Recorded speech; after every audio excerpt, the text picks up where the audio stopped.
అండి నేను మీ పద్మారావు నారరాజు. నేను వచ్చేసి ఈరోజు తండపై గ్రామం ఉప్పాల మండలం పల్నాడు జిల్లాలో ఉన్నాము. మన ముస్లిం సోదరుడైన బండెల సిల్లారి గారి దగ్గర ఉన్నాము.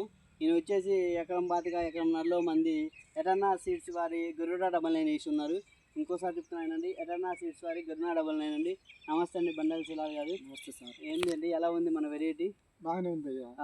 ఇది కోత కూలి కానీ మన ముఠాతో జరగడం కానీ ఎలా జరిగిందంటారు?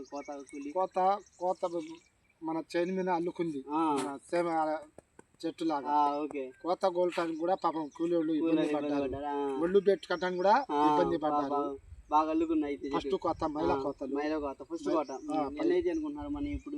మేము ఒక 15 అయితే అనుకుంటున్నాం. 15 అయితే అనుకుంటున్నాం. ఇంకా ఉన్నాయండి మన ఎకరం బాతకలు ఇప్పుడు 15 అయితే ఈ తూకి 20 క్వింటాలు దిగుతుంది. ఓకే అండి.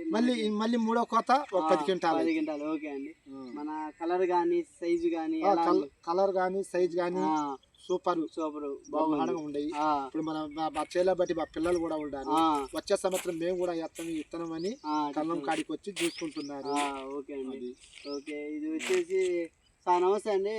మన బండల సిల్లారి గారు వేసిన గరుడ బనీను ఎలా అనిపిస్తుందండి మీకు? మీ పేరు ఒకసారి చెప్తారా?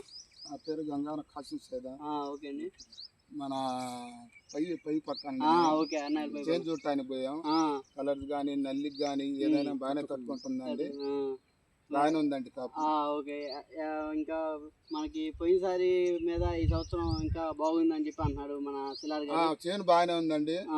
ఎకరం బాతి వేసారు. ఎకరం బాతి వేస్తే 40 క్వింటాలు తగ్గిద్దండి. 40 క్వింటాలు ఇప్పుడు ఏమన్నా కాలు పడితే ఇంకా మేము చేస్తాం. ఓకే అండి. ఇంకా ఇది కూడా అంతేలేండి, స్టెప్ బై స్టెప్ మొత్తం 3 స్టెప్పుల దాకా వస్తుంది. 3 స్టెప్పుల దాకా కానీ కాయ సైజు కానీ బరువు కానీ ఏ మొత్తం కనుక్కున్నది అయితే మీకు నచ్చింది అంటారు. నెక్స్ట్ మీరు ఏదలుచుకున్నారు? ఓకే అండి. ఓకే అండి. మీరు కూడా ఇంకా మన రైతులు ఎవరైనా ఉంటే కొంచెం చెప్తా ఉండండి. థ్యాంక్ యూ అండి.